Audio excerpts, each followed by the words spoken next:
En este cuadro vemos a un importante personaje político y dirigente económico latinoamericano, rodeado de dos personajes que son nada menos que Jesucristo y Carlos Marx. En esta pequeña nota vamos a tratar de explicar algunos puntos de unión, no solamente intelectuales e ideológicos, de estos tres personajes. En primer lugar, vemos que Jesucristo explicó las leyes evolutivas del espíritu. Él predicó no solamente el amor y el perdón, sino que predicó el desapego excesivo a los bienes materiales. Explicó también y predicó el desapego a los amores egoístas, a los amores posesivos. El amor de Cristo es un amor universal, de todos para todos, que no entiende de clases sociales, sino que es universal.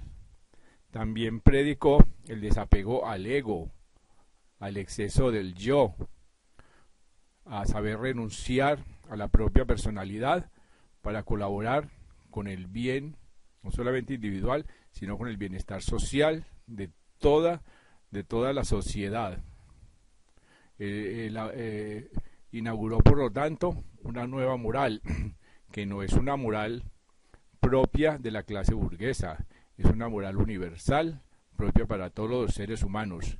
Es cierto que toda moral es una moral de clase, pero no podemos permitir que la moral y las predicaciones de Jesucristo sean tomadas por una clase social burguesa que explota y al ser propietaria de los medios de producción, explota a los campesinos, explota a los obreros y a las clases menos favorecidas. En segundo lugar, vemos a Carlos Marx, que como todo el mundo sabe, era un intelectual, era un filósofo, era un sabio y era un científico de las ciencias sociales.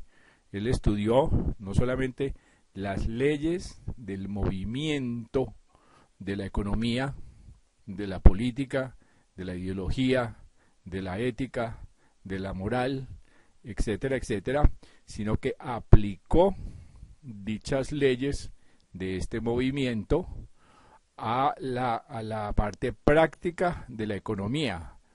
Él estudió las ciencias sociales no solamente desde el punto de vista teórico, por allá intelectualizado, como habían hecho los teóricos y los filósofos antes que él.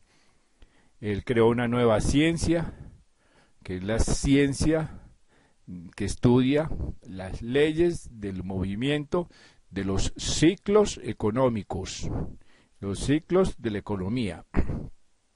La grandeza del personaje que vemos en el centro, de este gran dirigente latinoamericano que vemos en el centro de este cuadro, es que entendió y supo equilibrar las prédicas y las ideologías de estos dos personajes que tiene al lado. ¿Cómo lo hizo? Aplicando y entendiendo lo que es la economía mixta. La economía mixta significa que el Estado latinoamericano debe fortalecerse, debe multiplicar mínimo por 10 su presupuesto, de tal manera que el Estado tenga mínimo el 50% de los medios de producción, cosa que ha sucedido en la mayoría de los países de América Latina. Aquí en América Latina estamos en un momento histórico donde ya no se habla ni de capitalismo feroz ni de comunismo feroz, se habla de economía mixta, donde el Estado tiene por lo menos el 50% de los medios de producción. ¿Cómo se logró este milagro? La mayoría de los países lo lograron nacionalizando el subsuelo, los recursos minerales, el petróleo, el oro, el carbón, etcétera, etcétera, evitando que las transnacionales se lleven la mayoría de los recursos naturales de América Latina. De esta forma se logra un Estado más fuerte que no compite con el sector privado, sino que equilibra las fuerzas de producción. La mayoría de los países de Latinoamérica están aplicando esta fórmula mágica que equilibra las economías y permite un estado de bienestar para la mayoría de ellos.